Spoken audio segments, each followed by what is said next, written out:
तो कैसे हैं आप सब? देखिए आज का जो हमारा टॉपिक है वो है जीएसटी। ठीक है, तो जीएसटी की देखिए फुल फॉर्म क्या है? Goods and service tax. ठीक है, वस्तु एवं सेवा कर। ये कैसा कर है? एक अप्रत्यक्ष कर है। ठीक है, लगता किसी के और ऊपर है और देता कोई और है। इसका अप्रत्यक्ष मतलब यही है कि किसी के और के ऊपर एक कर लगता है और देता कोई और है। ठीक है, 1 जुलाई 2017 से जीएसटी लागू हुआ। इसका आदर्श वाक्य क्या है? One nation one tax. इसके ब्रांड एम्बेसडर कौन है? ठीक है, ये क्वेश्चन आप लोग के लिए है। वैसे ब्रांड एम्बेसडर कुछ समय पहले तक अमिताभ बच्चन थे। ठीक है, देख लीजिएगा एक बार। यह एक इंटीग्रेटेड टैक्स है। ठीक है, इंटीग्रेटेड टैक्स मतलब एकीकृत कर है। ठीक, इसमें 17 टैक्स शामिल हैं। इसमें 17 टैक्स शामिल है और 23 सेस यानी 23 उपकर सबको मिला करके एक टैक्स बना दिया गया है। इसमें 17 टैक्स शामिल मतलब 17 टैक्स को खत्म करके केवल एक टैक्स जीएसटी बना दिया गया है। ठीक, और 23 सेसों को। उसके बाद अगला फैक्ट देखते हैं क्या है। जीएसटी लागू करने वाला पहला देश कौन सा है? जीएसटी लागू करने वाला पहला देश है 1954 में लागू किया था। किसने लागू किया था? फ्रांस ने लागू किया था। जीएसटी लागू करने वाला पहला देश फ्रांस है, 1954 में लागू किया था। आगे देखते हैं भारत का जो जीएसटी मॉडल है वो किस देश से आया है? भारत का जीएसटी मॉडल कनाडा के मॉडल पर है। ठीक है, दोहरी कर प्रणाली भारत में चलती है, एक राज्य और एक केंद्र की। ठीक, जीएसटी के लिए हमारी संसद में 122वां संविधान संशोधन विधेयक प्रस्तुत हुआ। कौन सा बिल था? 122वां बिल संसद में प्रस्तुत किया गया था। 101वां संविधान संशोधन द्वारा जीएसटी जोड़ा गया। देखिए, 122वां संविधान संशोधक बिल जो है वो पेश किया गया था। ठीक है, और कौन सा संविधान संशोधन था? वो था 101वां। इसका मतलब है कुछ संविधान संशोधन जो पेश किए गए थे वो पारित नहीं हो पाए थे संसद से। ठीक, इसलिए वो 101वां संविधान संशोधन द्वारा जीएसटी जोड़ा गया। कब जुड़ा? 2016 में जोड़ा गया इसे। 3 अगस्त 2016 को राज्यसभा से पास, 8 अगस्त 2016 को लोकसभा में पास, 8 सितंबर 2016 में राष्ट्रपति ने हस्ताक्षर कर दिए। ठीक, जीएसटी लागू करने वाला पहला राज्य कौन सा देखते हैं। जीएसटी लागू करने वाला पहला राज्य है असम। 12 अगस्त 2016 को जीएसटी लागू किया। दूसरा राज्य है बिहार और अंतिम राज्य, फिर अंतिम यूटी कह सकते हैं, जम्मू और कश्मीर है। अब देखते हैं जीएसटी काउंसिल के बारे में। तो जीएसटी काउंसिल यानी जीएसटी परिषद किस आर्टिकल के अंतर्गत है? देखिए, जीएसटी परिषद जो है वो आर्टिकल 289A बहुत इंपॉर्टेंट है। ठीक है, आर्टिकल 289A के तहत जीएसटी परिषद है। इसका गठन 12 सितंबर 2016 को हुआ। 12 सितंबर 2016 को इसका गठन हो गया। और इसमें कुल कितने सदस्य होते हैं? कुल 33 सदस्य होते हैं। जीएसटी परिषद में कुल कितने सदस्य होते हैं? तो जीएसटी परिषद में कुल 33 सदस्य होते हैं। याद रखिए, बहुत इंपॉर्टेंट फैक्ट है। ठीक है, अब देखिए अगला टॉपिक क्या है। जीएसटी काउंसिल का अध्यक्ष यानी मतलब अगला पॉइंट है, जीएसटी काउंसिल का अध्यक्ष कौन होता है? तो जीएसटी काउंसिल का अध्यक्ष होता है वित्त मंत्री। फर्स्ट अध्यक्ष कौन है इसके? अरुण जेटली हैं। ठीक है, वर्तमान में कौन है? निर्मला सीतारमण है।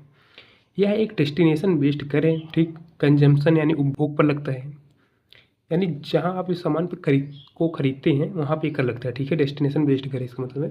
कंजम्पशन यानी उपभोग पर लगता है। देखिए, जो कंपनी बनाती है टैक्स तो उस पर लगता है, लेकिन पे कौन करता है? पे आप लोग करते हैं। ठीक है, जब कोई सामान खरीदने जाते हैं तो टैक्स उसमें पहले से इंक्लूड रहता है एमआरपी में, इसलिए इसे डेस्टिनेशन बेस्ड कर कहते हैं, या फिर इसे, ठीक है, इसलिए इसे डेस्टिनेशन कर या कम कंजप्शन कर यानी उपभोग कर कहते हैं। ठीक, अब देखते हैं टाइप ऑफ जीएसटी क्या है। एक है पहला CGST, central goods and service tax. उसके बाद दूसरा SGST, state goods and service tax. तीसरा पॉइंट यूटी जीएसटी, यानी ये यूटी में लगता है, UT goods and service tax. IGST, integrated goods and service tax. IGST को इकट्ठा कौन करता है? क्वेश्चन कई बार पूछ लेता है, तो इसे इकट्ठा केंद्र सरकार करती है। ठीक है, आईजीएसटी का मतलब बाद में समझते हैं हम। आईजीएसटी का मतलब ऐसा होता है कि जैसे कोई यूपी से, मान लीजिए कोई वस्तु यूपी में बनती है और बिहार में बेची जाती है। ठीक, तो यूपी में बन रही है और बिहार में बेची जा रही है, तो यहाँ पे दोनों राज्यों के मध्य बीच मतभेद हो सकता है कि कौन टैक्स इकट्ठा करेगी।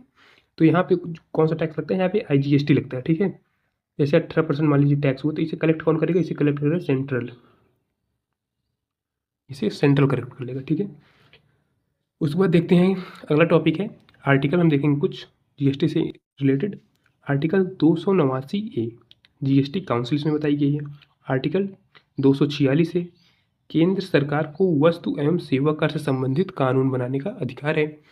फिर हम आर्टिकल देखते हैं, आर्टिकल 269A आईजीएसटी, अंतर राज्य व्यापार पर जीएसटी केंद्र सरकार लगाएगी। जीएसटी परिषद की सिफारिश पर इसका विभाजन होगा। देखिए, वही बात है कि निर्माण यूपी में हो रहा है और बिक्री पंजाब में हो रही है, तो 18% टैक्स का कलेक्शन कौन करेगा? ये केंद्र कर लेगी और बाद में इसे दोनों राज्यों में बांट सकती है, ठीक है, केंद्र। इसके बाद देखिए टॉपिक है आपका जीएसटी टैक्स स्लैब, यानी कितने प्रकार की जीएसटी कितने परसेंट लगाई जा सकती है। तो यहाँ 5 प्रकार की होती है। 0%, कुछ वस्तु पर जिस पे 0% लगता है उसे 0% में आते रखते हैं। 5%, 12%, 18% और 28%, ठीक है। इसके बाद कुछ इंपॉर्टेंट टॉपिक देखते हैं। जीएसटी लागू करने का सुझाव देने वाली समिति कौन सी थी? तो विजय केलकर समिति थी। ये समिति गठित कब हुई थी? 2002 में गठित हुई थी। जीएसटी का ड्राफ्ट तैयार करने वाली समिति असीम दास गुप्ता समिति है। जीएसटी प्रारूप के फर्स्ट अध्यक्ष कौन है? फर्स्ट अध्यक्ष है असीम दास गुप्ता, ठीक है, इसे अलग से याद रखिए। उसके बाद GST IN, goods and service tax, इसका फुल फॉर्म है, ठीक है, आइडेंटिफिकेशन नंबर। जीएसटी में कितने अंक होते हैं, मतलब जीएसटी आईएन में कितने अंक होते हैं? तो ये 15 अंक होते हैं। अब आगे देखते हैं जीएसटी से बाहर रखे गए उत्पाद कौन कौन से हैं। तो इसमें पहला है शराब, ठीक है, दूसरा पेट्रोलियम उत्पाद, तीसरा विद्युत और चौथा रियल एस्टेट। देखिए ये सब उत्पाद बाहर रखेंगे, इसका मतलब ये नहीं कि इन पे टैक्स नहीं लगता, ठीक है, इन पे कोई और दूसरा टैक्स लगाया जाता है, कि इन पे केवल जीएसटी नहीं लगता, ठीक। आगे देखते हैं कुछ इंपॉर्टेंट पॉइंट है। अर्ध कीमती पत्थरों पर 0.25 की एक विशेष दर तथा सोने पर 3% की दर से जीएसटी लगता है। भारत जीएसटी लागू करने वाला कौन सा देश है? 161वां देश है, ठीक। जीएसटी विधेयक के पक्ष में कुल कितने वोट पड़े थे? 336 वोट पड़े थे। जीएसटी विधेयक के विपक्ष में कुल 11 वोट पड़े थे। जीएसटी चोरी करने वाले को कुल 5 वर्ष का कारावास हो सकता है, ठीक है। जीएसटी का बंटवारा किस अनुपात में होता है केंद्र और राज्य में? देखिए 50-50%, 50-50 के रेशियो में केंद्र और राज्य में इसका बंटवारा हो जाता है। जीएसटी परिषद का मुख्यालय कहाँ पर है? ये भी बहुत इंपॉर्टेंट है, ये दिल्ली में है, ठीक है। तो इस टॉपिक से रिलेटेड अगर आपको कोई डाउट हो तो उसे बिना संकोच के आप कमेंट बॉक्स में लिख सकते हैं। बाकी अगर कोई नेक्स्ट टॉपिक आपका इंटरेस्ट हो तो कमेंट आप मुझसे कर सकते हैं।